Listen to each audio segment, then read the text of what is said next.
njeriu është i krijuar i ngutshëm. Nana e pishmanllëkut, për arsye se u ngut pak. Njerëzit nguten edhe në dua. Njeriu ngutet edhe në shtëpinë Allah. Sa prej njerëzve nguten, nxitojnë edhe në namazin e tyre, nguten edhe për në haram, nga se nuk kanë sabër në halal. Mos u ngut në martesën tënde, mos u ngut në shkurorzimin tënd, po mos u ngut edhe një shkrim kur e ban.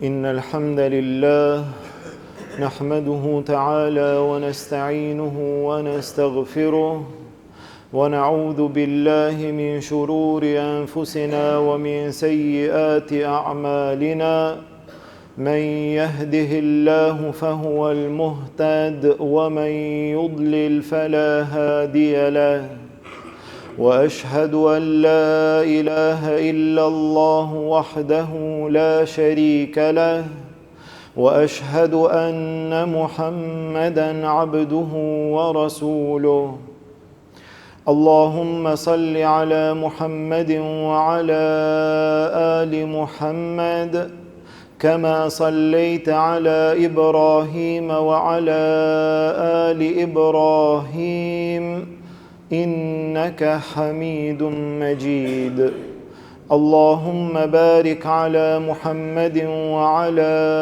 آل محمد كما باركت على إبراهيم وعلى آل إبراهيم إنك حميد مجيد. Falënderimi takon Allahut subhanahu wa ta'ala, atë falenderojmë dhe vetëm prej tij ndihmë dhe falje kërkojmë. Salavatet dhe selamet tona ja dërgojmë dashurit ton Muhammedit sallallahu alaihi wasallam, familjes tij, shokëve të tij dhe gjithë atyre që e pasojnë rrugën e tij deri në ditën e gjykimit. Vëllezër të nderuar, në kohën në të cilën jetojmë, shkaku ndoshta i angazhimeve të shumta, i obligimeve të shumta dhe të ndryshme në mesin e njerëzve, shumica e njerëzve do të shohësh se nguten në jetën e tyre, nxitojnë shumë në jetën e tyre. Ngutet njeriu për në punë, ngutet njeriu në komunikacion, ngutet njeriu që të kthehet në shtëpi, ngutet më vonë për ndonjë gjë tjetër, pretërend dikun dhe ngutet, nuk ka sabër, çdo gjë mundohet të realizon në mënyrën më të shpejtë, nga se njerëzit nuk kanë kohë dhe nguten. E në raste të tjera pastaj ngutja, nxitimi kalon edhe në gjëra më të mëdha, edhe në gjëra më të rëndësishme, megjithse njeriu është i krijuar i tillë, ashtu siç tha Allahu azza wa jall, khuliqal insanu min ajal, njeriu është i krijuar i ngutshëm, njeriu nga natyrshmëria është i tillë, mirë po besimtari duhet të mundohet që në jetën e tij mos të merr vendime dhe mos të merr hapa me nxitim, të jetë i qetë, të jetë stabil, të jetë i matur, kur të merr një hap të caktuar, të jetë i qelluar. Sa prej njerëzve janë ngutur në jetën e tyre, sa prej njerëzve nguten gjithashtu në jetën e përditshme, e thon fjalën e tyre dhe pastaj pendohen, e marrin një hap dhe pastaj bëhen pishman, e bën një plan dhe pastaj e shohin që kanë gabuar. Për çfarë arsye? Për shkak se kanë nxituar. Dhe arabët një gjë të tillë e quajnë nana e pishmanllëkut. Nana e cila është kryesorja më e madhja në jetën e njeriu, që njeriu bëhet pishman. Për çfarë arsye?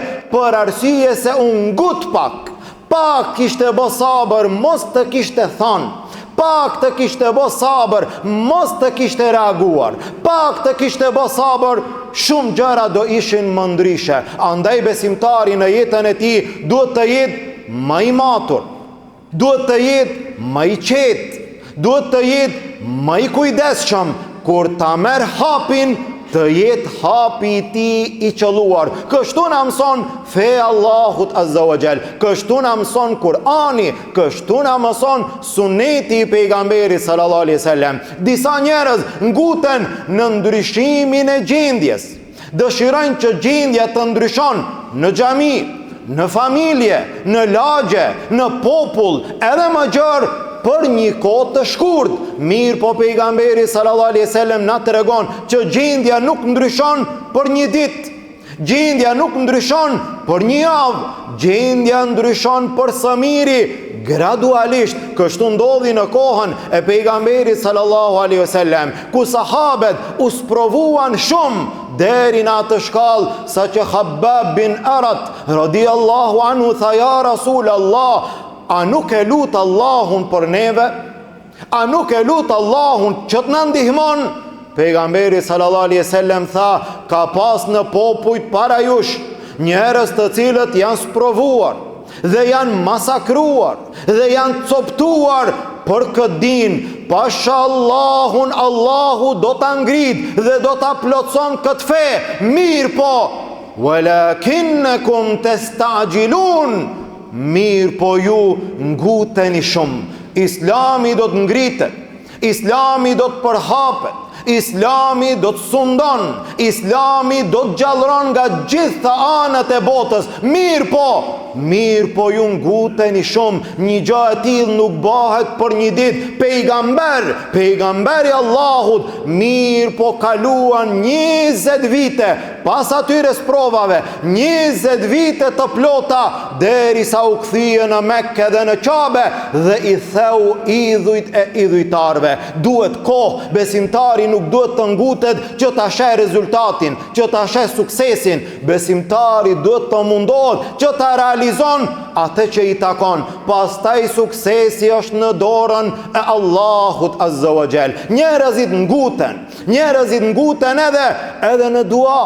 Edhe kur e lusin Allahun Azza wa Jall nguten. E lut Allahun dhe don me njëherë ta sheh përgjigjen para syve të tij. Ndërsa pejgamberi sallallahu alaihi wasallam tha: Allahu ja pranon robit duan përderisa nuk ngutet. Si ngutet njeriu? Thot: e kam lut Allahun, e kam lut një herë, e kam lut 2 herë, Allahu mua nuk ma pranon. Dhe e lën duan. Është ngut ky njeri, ka nxituar ky njeri. Duhet të vazhdon besimtari ta lut Allahun Azza wa Jall derisa Allahu do t'ja plotson lutjen e tij. Gjithashtu njerëzit nguten jo vetëm në aspektet të dunjas, jo vetëm në punët e tyre, jo vetëm në vendimet e tyre. Sa prej njerëzve nguten, nxitojnë edhe në namazin e tyre.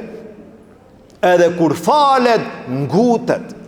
Edhe kur e lexon Fatihan, ngutet. Edhe në ruku, ngutet. Edhe në sejdë, ngutet. Për çfarë arsye? Nga se krejt dunjaja atë e presin jashta xhamis apo jashta shtëpis. Dhe ky me vrap, dhe ky me nxitim e fal namazin e tij. As nuk e plotson rukun, e as nuk e plotson sejdën. Kështu ndodhi me një njeri i cili hini në xhami që ta fal namazin, e fali atë, e përshëndeti pejgamberin sallallahu alaihi wasallam. Pejgamberi sallallahu alaihi wasallam i tha këtij njeriu: irji fa salli fa innaka lam tusalli. Kthehu edhe falu, se ti nuk je fal. Subhanallah, u kthy ky njeri, u fal herën e dytë. Kthehu edhe falu, se ti nuk je fal. U kthy dhe u fal herën e tretë. Përsëri pejgamberi sallallahu alaihi wasallam i tha: o filan, kthehu edhe falu, se ti nuk je fal. Namazi ngutshëm nuk është namaz. Namazi me nxitim nuk është namaz. Kthehu edhe falu, se ti nuk je fal. Tha: ja Rasul Allah, më mëso, se une nuk di ndryshe. Tha pejgamberi sallallahu alaihi wasallam: kur të hysh në namaz, merr tekbir, lexo Kur'an, bjerë në ruku, qetësohu në te, bjerë në sejdë, qetësohu në te, ngritu nga sejdëja, qetësohun atë, qetësohun në namaz, për ndryshe namazi i ngutshëm nuk do të vlen para Allahut Azza wa Jall. Sa prej njerëzve nguten në namazin e tyre për pak sekonda apo për pak minuta, sa do që ngutet, ndoshta mund të ketë kursier nga namazi dhe nga koha e tij 1 minutë apo 2 minuta. Mirë po shejtani e nxit njeriu dhe njeriu ngutet edhe në ibadetin e tij.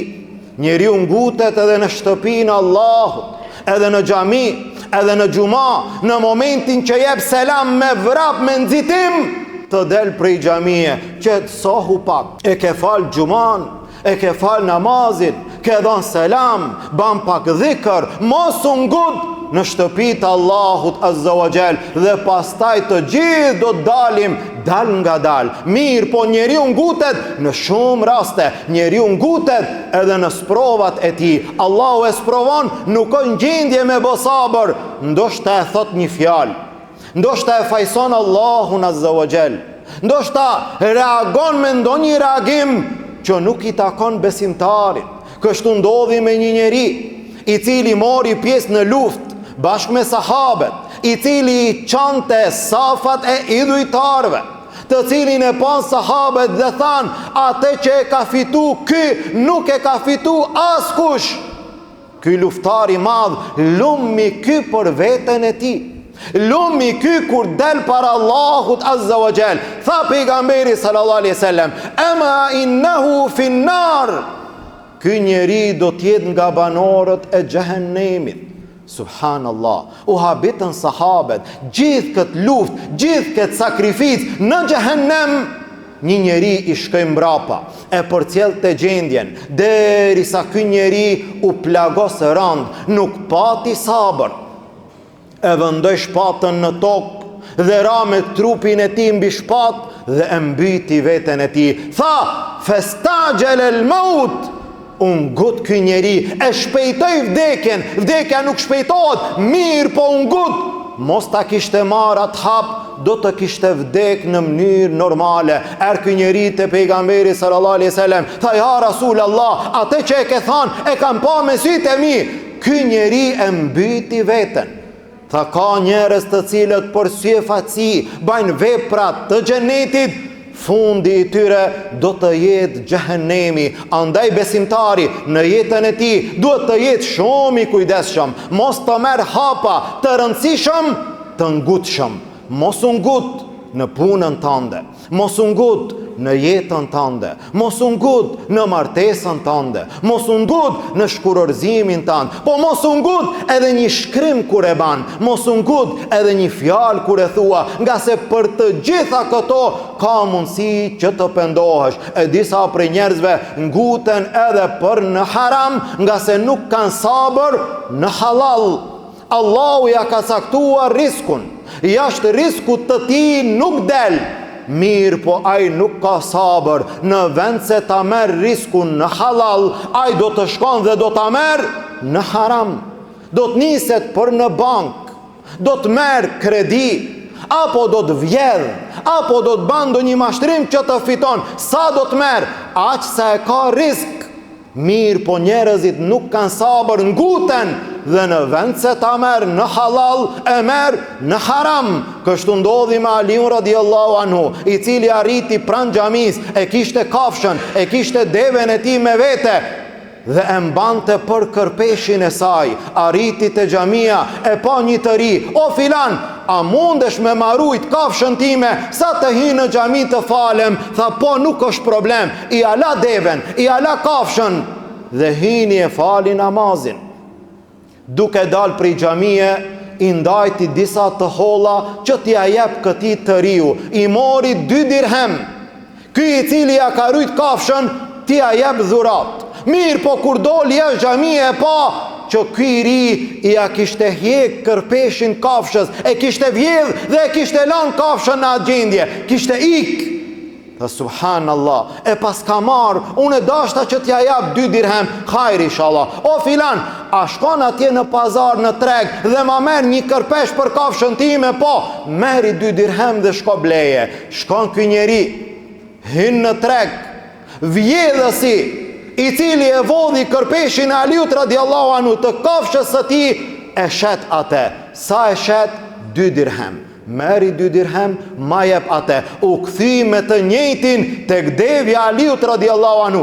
Përsëri i mori 2 dirhem. E shiti atë, i mori 2 dirhem në haram. Mos të ishte ngut, do t'i merte të dera në halal. Andaj besimtari në jetën e tij nuk duhet të ngutet, duhet të ketë sabër, duhet të ketë qetësi, duhet të jetë stabil. Kur të merë hapa, kur të merë vendime, ato të jenë të qëlluara. Ne lusim Allahun Azza wa Jall, Allahu të na ban prej atyre që jemi të matur, jemi të qetë, jemi durimtar në jetën tonë. E lusim Allahun Azza wa Jall, muslimant kudo që janë, Allahu t'i ndihmon. Gjendjen e tyre Allahu ta lehtëson. Të varfërit tanë Allahu t'i pasuron. Të sëmurët tanë Allahu t'i shëron. Të vdekurit tanë Allahu t'i mëshiron. Lusim Allahun Azza wa Jall nga dënimi i tij të na shpëton, në Jannatul Firdaus të na bashkon. Amin. Walhamdulillahi Rabbil Alamin. Wa subhanaka Allahumma bihamdik, ashhadu an la ilaha illa ant, astaghfiruka wa atubu ilayk.